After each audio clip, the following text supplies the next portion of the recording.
Welcome to the New Orleans Saints podcast, presented by Rouse's Markets. You'll hear from players, coaches, broadcasters, and writers that cover the NFL daily. The New Orleans Saints podcast starts right now. Here's your host, Erin Summers. Welcome into the New Orleans Saints podcast. I'm your host, Erin Summers. Today we have a special episode featuring a guest from overseas, John Silva. Silva has been named the Saints International Fan of the Year. He runs the Saints France account on X and hosts the French Quarter podcast. He's been a Saints fan since the 2008 season, attending 3 games, 2 in London and 1 in New Orleans for his 25th birthday. Silva has done so much to spread Saints fandom internationally, especially in France, where the Saints will play the first ever NFL game in Paris this upcoming season. Thank you so much for joining me on the New Orleans Saints podcast. It is great to have you. Where are you joining me from today? I'm joining you from Nantes in France. It's on the west side of France. I'm born and raised in Paris, but I moved in Nantes a few years ago. Okay, so how does somebody from France become a Saints fan? Well, it's a long story. I'm a huge fan of the city first. I'm a musician, I'm a drummer, so I became a huge fan of the New Orleans music first, then got interested in the city, in the culture, and my favorite singer, which is the singer of Down, a heavy metal band from New Orleans,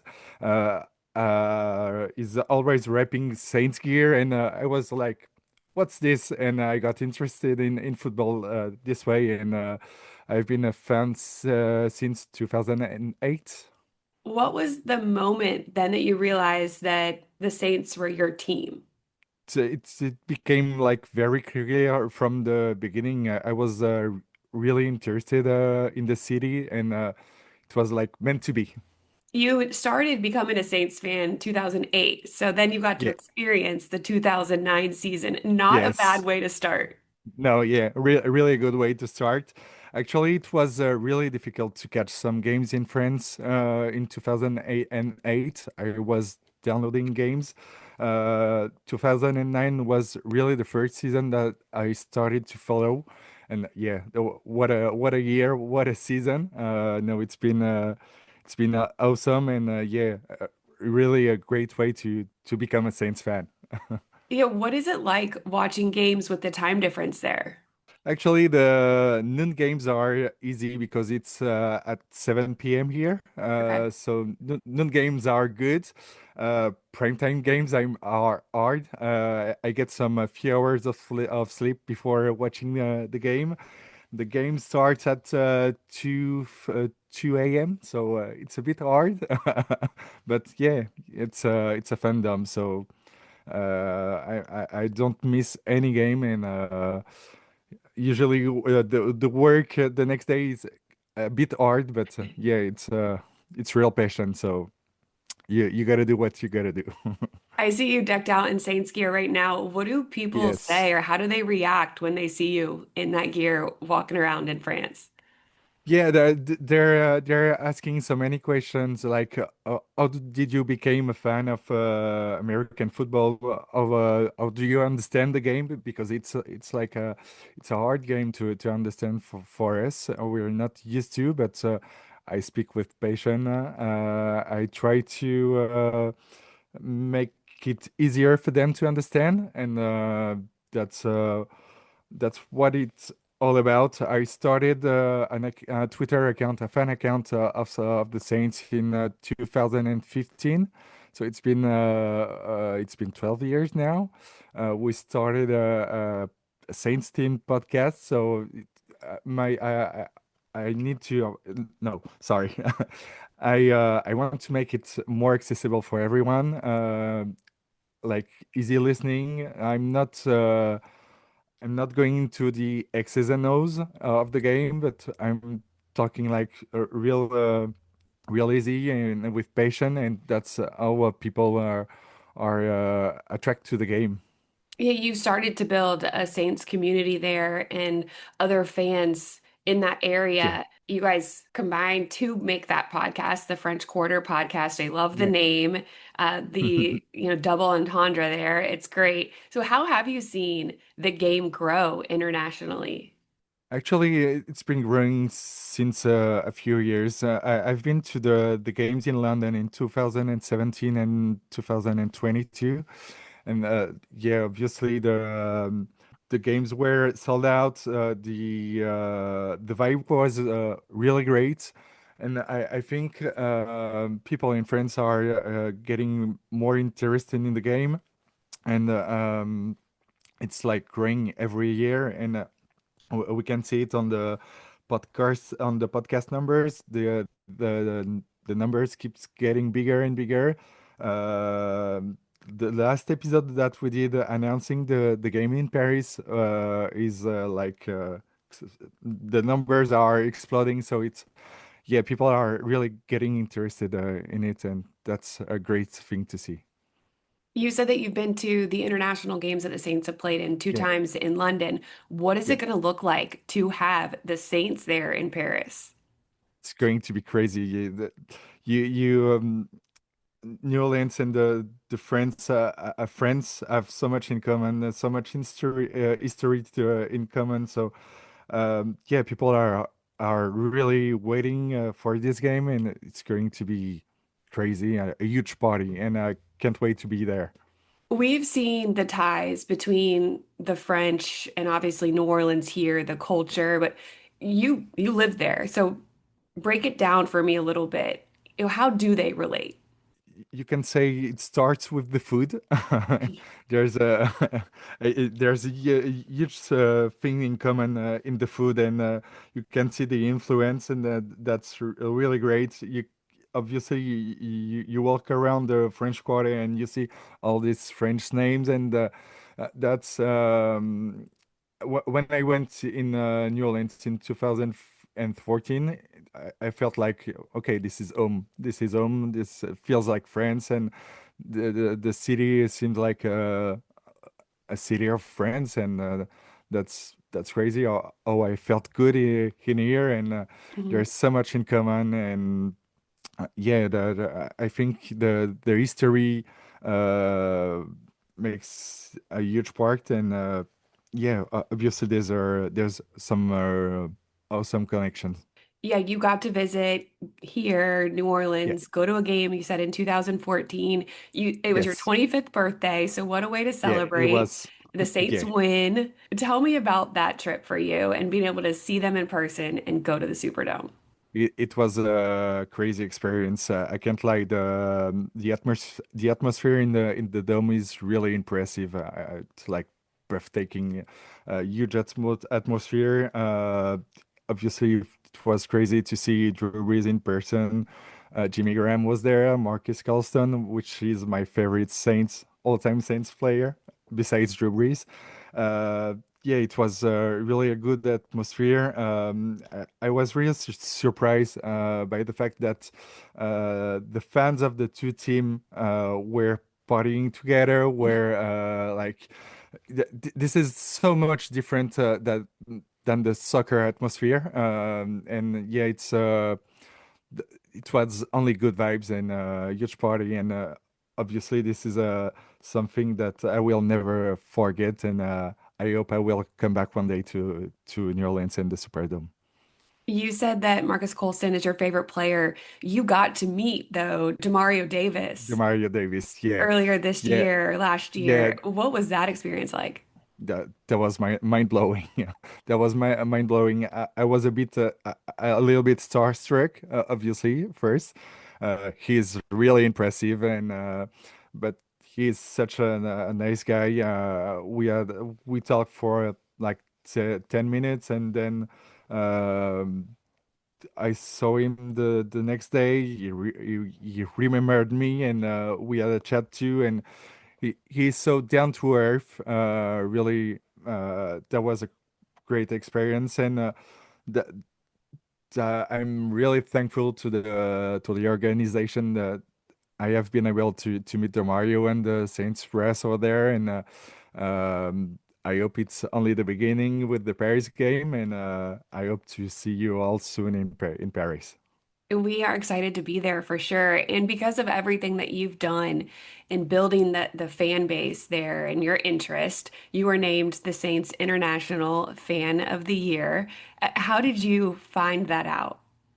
The Mario announced it to me after an interview that we did like 3 or 4 weeks ago. Uh, that was a crazy feeling. I still can't believe it. Really, I don't know. I have no words to express that, but it's like a huge reward for me, and yeah, really can't wait to be in Pittsburgh. Can't wait to experience all that, and yeah, when Demario told me that I was named International Fan of the Year, I could not believe it, and yeah, crazy feeling. Part of winning that award is getting to attend the NFL draft in Pittsburgh, as you Yeah. alluded to. How often have you been to the United States outside of your trip to New Orleans? 3 times. Actually, the first time was in Louisiana. The second time was for my honeymoon in on the West Coast, Mm. and then the third time in New York. So excited to explore a new city and a new region, and yeah, really excited about the opportunity. It's going to be an incredible episode for your podcast, I'm Yeah, sure. definitely. Do you do the podcast in French? Yes, we do.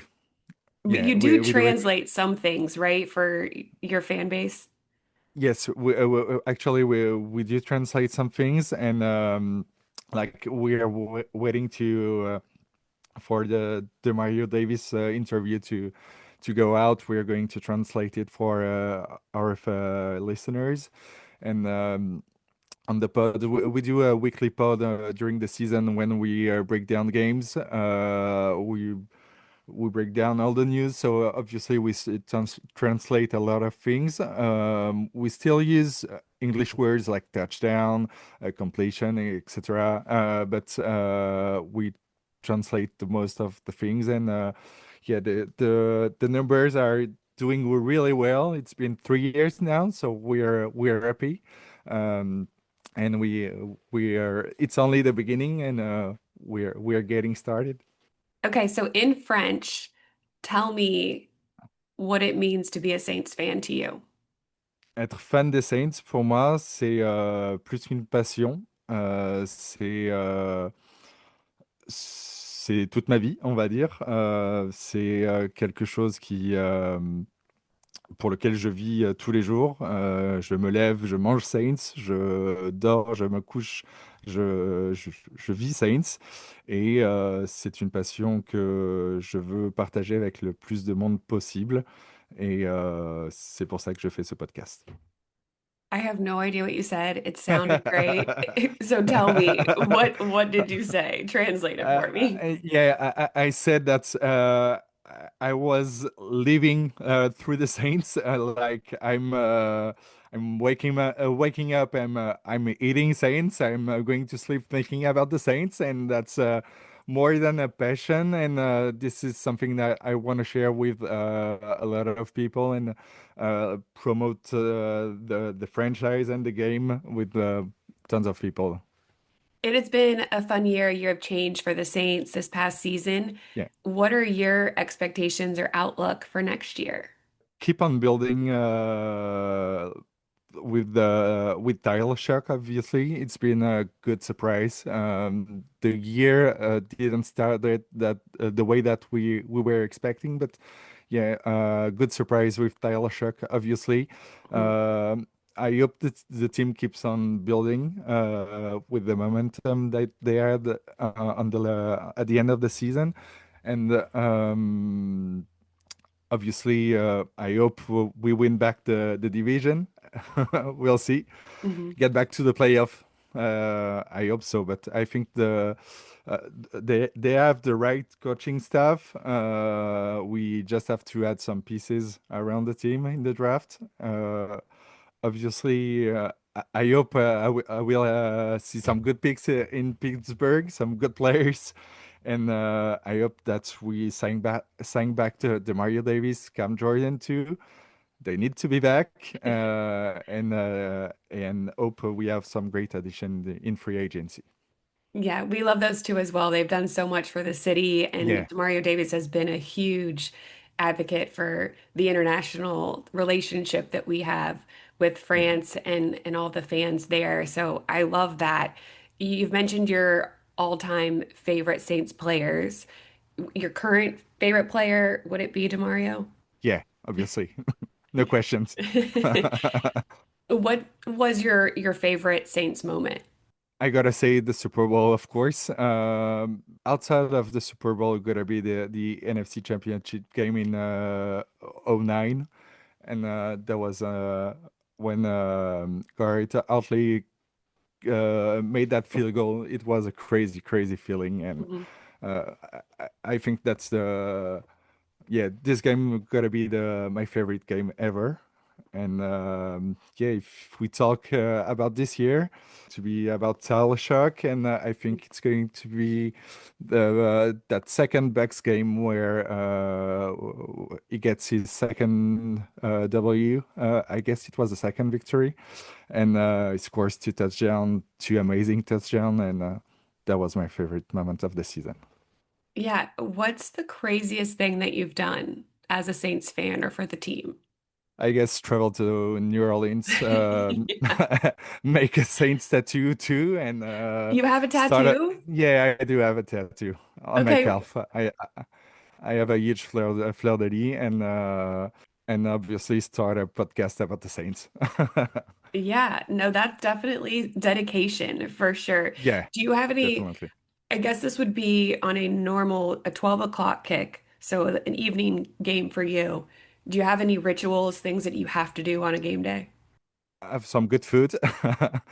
If I started the season with one jersey and I'm still like undefeated with this jersey, keep on that streak, Uh-huh. and obviously chat with the boys of the podcast. And we're not in the same region in France. Bertrand is in the north of France. Elio is in Paris. I'm in the West Coast. So we get a chat together and enjoy the game. You do the podcast with two other people. How did you connect with them and come up with that idea? It was on Twitter. Actually, they were following my account since a few years, and the account was growing. I could not doing alone, so I asked them to join. They were like good followers. I asked them to join the team. My friend Elio had other podcasts about college football, and we started to talk about a Saints team podcast, and we've done it in 2022. So it's been 3 seasons now, and yeah, it's been one hell of a ride. Yeah, I bet. And this is going to be an even better year for you coming up here Yeah, with this definitely. award. You mentioned food a couple times, so I have to Yeah, know, are you a gumbo or a beignet person? more gumbo. Okay. No, gumbo, and obviously I love jambalaya, and that was the first dish that I had in the quarter when I came back when I came in 2014. It was at Coop's place, I guess, Uh-huh. fried chicken and jambalaya, and that was good, really good. Good choice for sure. Okay, so when we come there, Yeah, what do we have to have? depends if you want to go like fancy and get foie gras, escargot, and things like that, or classic dishes. Obviously, it will be in October, so a bit cold. You gotta get a French onion soup to start, Mhm. and then some maybe classic French dish like bœuf bourguignon and things like that, and you will be good. Sounds good. Yeah. Every international game there, you see fans from every single team. So we need to make sure that this game in Paris has the most Saints fans and that they take over. Yeah, we will take over the town. Obviously, I know that American Saints fan travel well, so I'm sure the stadium will be full of Saints fan. Actually, the Saints are have a good fan base here in France, so I'm not worried about that. we will be loud in that stadium. Well, what would you say to Saints fans that don't realize how global Saints Nation really is? Actually, it's been crazy because you can see it on Twitter. There's so many fan accounts from all around the world. We are friends with some UK guys who have a podcast called The Saints, the City and Me. Dan and Mike. There's some Saints Spain, Saints Italia, Saints Germany, Saints Denmark, I guess too. That's really crazy. That's really global, and it's not only in America. It's really there's the huge part of Europe that are beyond this team, and it's great to see. Yeah. I'm really excited about being able to bring the whole team and the organization there, and not only just Demario going over there because that's it, Yeah, you know, of he did course. over the summer, and really making an event out of the week. It's going to be really fun to have that Yeah, first game in France and be the team that does it there. So I yeah. appreciate you and what you've done for Saints fan, the organization, and growing it there. And I'm excited for you and everything that you get to do this year. Yeah, I'm excited too, and I just can't wait. Thank you so much for joining me and talking a little bit Thank about you, your Erin. story. Yeah, Thank appreciate you. it. Thank you very much. Big congrats to John and appreciate everything he has done to grow the Saints fan base overseas. Next week, we'll be back with another episode to break down the NFL Combine, which takes place this week in Indianapolis. Talk to you then. Thanks for listening to the New Orleans Saints podcast presented by Rouse's Markets. Join us 3 times per week on NewOrleansSaints.com, the Saints mobile app, or you can download the podcast on iTunes. We'll see you next time, right here on the New Orleans Saints podcast, presented by Rouse's Markets.